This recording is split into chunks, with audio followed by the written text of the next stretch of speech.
من حوالي 3 سنين كنت أنا بنت عندي 21 سنة شغالة جرسونة وقت ما الكورونا كانت في عزها. كان أول شغلانة مشتغلها في حياتي، وكنت متحمسة جدا إني أبدأ على طول أول ما خلصت التدريب بتاعي وأخدت الشهادات المطلوبة. المكان كان بيقفل الساعة 10 بالليل كل يوم، وفي الغالب كنت أنا والشيف اللي كان عنده 20 سنة بنشتغل لوحدنا. نادرا ما كان في جرسونة تانية معايا، وكنت مبسوطة كده لأني دايما بشتغل أحسن لوحدي وما كنتش بتأقلم قوي مع بقية الجرسونات.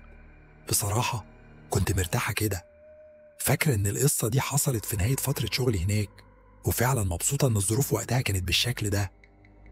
ساعتها ما كنتش بثق في إحساسي الداخلي قوي، علشان كان عندي شوية قلق خفيف وما كنتش بعرف أفرق إذا اللي كنت حاسة بيه في نص الوقت كان حقيقي ولا لا.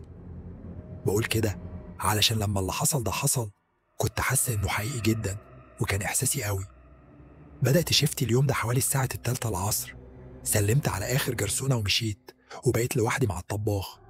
كل حاجة كانت ماشية ببطء وعادي لحد ما جات لي مكالمة عن واحد من أطباق المنيو الخاصة اللي كانت موجودة لفترة محدودة. الأكل ما ينفعش يتاخد تيك أواي، والست اللي على التليفون ما أخدتش الموضوع ده بسهولة خالص. بعد شوية نقاش قررت في الآخر إنها تقعد وتاكل عندنا بدل ما تاخده تيك أواي. أقدر أقول إن بعد حوالي 10 إلى 20 دقيقة شفت عربية قديمة بتقف قدام المحل، ونزل منها 3 أشخاص، 2 رجالة و6 شكلهم في الثلاثينات أو الأربعينات. قدرت ألاحظ إنها نفس الست اللي كنت بتكلم معاها على التليفون من طريقتها. لما دخلت المكان اتأكدت أكتر لما سألتها، لأني تقريبا كنت عارفة إيه الطبق اللي هي عايزة تطلبه. اللي كنت فاكرة إنه تصرف بسيط من إحراج أو شوية عناد طلع حاجة أخطر من كده. بعدين طريقتها معايا تغيرت لما شافتني وبقت ألطف وأكتر تعاون. الموضوع ما شككنيش في البداية، لأن ده تصرف طبيعي ممكن ناس كتير تعملوه لما يحبوا يظهروا بشكل كويس قدام الناس. قعدتهم على ترابيزة بوت وأخدت منهم الطلبات. لاحظت إن كان معاهم ملف أحمر وقلم أسود، افتكروا النقطة دي. بعد كده رحت أهتم بباقي الزباين اللي كنت شغال عليهم، لأن كان في كذا ترابيزة تانية أنا بخدمهم. لما جبت الأكل بتاعهم سألوني إذا كنت أعرف أي سمسار عقارات. لقيت السؤال عادي جدا، خصوصا وإن دي ولاية سياحية، فمش غريب إن الغرباء يكونوا بيدوروا على بيت مصيف. كنت هعتبر الموضوع عادي لو ما كانوش شكلهم مريب شوية، فاهمين قصدي؟ على أي حال اديتهم رقم التليفون بتاع سمسارة أعرفها كويس. ما كانش فيه أي تفاعلات مهمة معايا غير شوية كلام صغير كل شوية لو ما كنتش بعمل حاجة أو أمللهم مشروباتهم.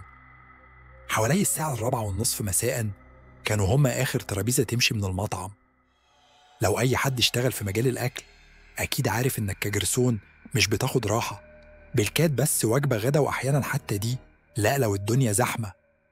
أنا والطباخ استغلنا الفرصة واخدنا استراحة مستحقة وخرجنا وراهم واتكلمنا معاهم شوية. المفروض أقول دلوقتي إن المطعم من قدام فيه رمب لذوي الاحتياجات الخاصة بيطلع لحد الأبواب، وكان طويل علشان المبنى كان مبني على أساس مرتفع، وده مهم. وقتها ما خدتش بالي، لكن واحد من الرجالة أخد الطباخ بتاعي على الناحية التانية من الرامب عند آخره، وكان بيتكلم معاه وهما بيشربوا سجاير.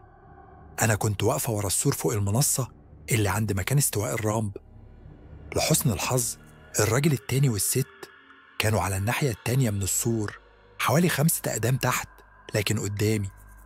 كنا بنتكلم كلام صغير وسألوني شوية أسئلة شخصية زي لو كنت عايشة في المنطقة، أو لو كنت بشرب حشيش، أو عندي كام سنة إلخ. وقتها ما كنتش اتعلمت إن الكلام عن حاجات شخصية مع ناس غريبة فكرة مش كويسة، لكن لسبب ما الأسئلة دي بدأت تخليني أشك فيهم. حاولت أرد بإجابات غامضة بقدر الإمكان، لكن للأسف فضلوا يحاولوا يتكلموا معايا بأي شكل خارج نطاق شغلي حتى لما قلت لهم لأ. بعد ما فهموا إني مش هقول لهم أي حاجة من اللي كانوا بيدوروا عليها، الست في الآخر دخلت في الموضوع مباشرة وقالت لي إنها عندها عرض عمل ليا، والموضوع كان عن خدمة تنظيف. أنا أصلا ما بحبش التنظيف، فكنت هقول لأ من البداية على أي حال. بس اللي قالته بعد كده خلاني أثبت على قراري أكتر. قالت لي إنها عندها شركة خدم للمنازل اسمها Pretty Kitties Maid Service، وقالت إنها محتاجة بنات صغيرة وجميلة زيي، وإنها دلوقتي عندها 10 بنات وعايزة توسع شغلها. ذكرت إنهم بيقبضوا 30,000، بس ما حددتش المدة اللي بيدفع فيها المبلغ ده، وقالت لي إن ده فرصة عظيمة ليا أساعدها في شغلها. وقتها عرفت فورا إن ده أكيد مش شغل تنظيف منازل، وكنت فعلا في خطر، بس ما كنتش مدركة حجم الخطر اللي كنت فيه. رفضت عرضها بأدب وقلت لها إني بحب شغلي الحالي ومبسوطة وأنا بشتغل مع مديري. حاولت تقنعني أكتر وقالت لي قد إيه الشغل سهل، وفضلت تكرر قد إيه هكسب تحت إشرافها. كمان قالت إن عندها عربية فان لشركتها ووصفتها لي، بس بصراحة مش فاكرة وصفها بالظبط. كل اللي فاكره إنها قالت لي أمشي معاها لحد عربيتها علشان توريني صورة العربية اللي في موبايلها وهي ماسكة الموبايل في إيديها. وقتها عرفت إني مش ممكن أروح معاها ولا حتى أقرب من عربيتها، ورفضت مرة تانية. وقتها قلت لها إني مرتاحة في مكاني ومش محتاجة أروح معاها، وقلت لها إنها ممكن توريني الصورة على موبايلها بدل ما أروح لعربيتها. لكن هي ترددت، وبعدها أنهت الكلام ومشيت مع الرجالة اللي كانوا معاها. كنت متوترة شوية ورجعت المطعم مع الطباخ وحكيت له اللي حصل. هو ضحك وقال لي إني كنت هكسب فلوس كويسة لو كنت رحت معاها، وأنا ما كنتش واخدة الموضوع بجدية زي ما المفروض. ضحكت معاه وقتها. في آخر الليلة لما جدته جت تاخدنا حكيت لها عن الموقف الغريب اللي حصل. وشها اتغير وبقت متوترة وسكتت وهي بتبصلي. استغربت وسألتها إذا كان في حاجة غلط. وقتها عرفت منها علامات الاتجار بالبشر، وقالت لي إني كنت على وشك أتعرض للاتجار، وإني كنت محظوظة جدا إني ما اتخطفتش. بطني وقعت وبدأت أقلق لما استوعبت حجم الخطر اللي كنت فيه. ما حصلش حاجة بعدها غير إني افتكرت الملف الأحمر والقلم الأسود اللي قلتلك تفتكرهم. تاني يوم في الشغل دخل زبون جديد. عادة في منطقتنا الناس ما بيحبوش يقعدوا فترة طويلة، بيجوا ياكلوا ويمشوا على طول لأن المكان مش كافيه بالمعنى التقليدي. لبست المريالة بتاعتي وقعدت الراجل ده على ترابيزة صغيرة. كان لابس شيك، مش بدلة وكرافتة، لكن لبسه كان مرتب. كان لوحده وطلب قهوة واحدة. كان معاه ملف أحمر وقلم أسود. ما أخدتش بالي لحد ما الطباخ اللي كان معايا الليلة اللي قبلها فكرني بالموضوع. كنت متفاجئة جدا لما استوعبت الحقيقة، وكان الموضوع مقلق أكتر لما الراجل ده قعد في المكان حوالي 3 ساعات بيبص عليا وأنا بخدم الترابيزات. كنت كل شوية أسأله لو محتاج حاجة تانية، وهو سألني لو الناس هنا ما بيقعدوش يشربوا قهوة ويسترخوا. هزيت كتافي وقلت له لأ، مش هنا.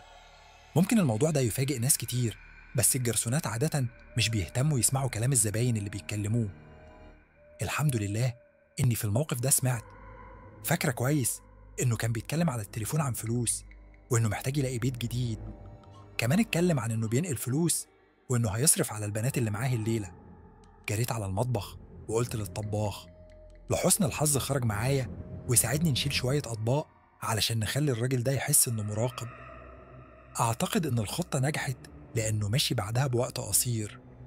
من وقتها ما شفتوش ولا سمعت عنه حاجة، بس أقدر أقولك إني بقيت حذرة أكتر بكتير من ساعتها.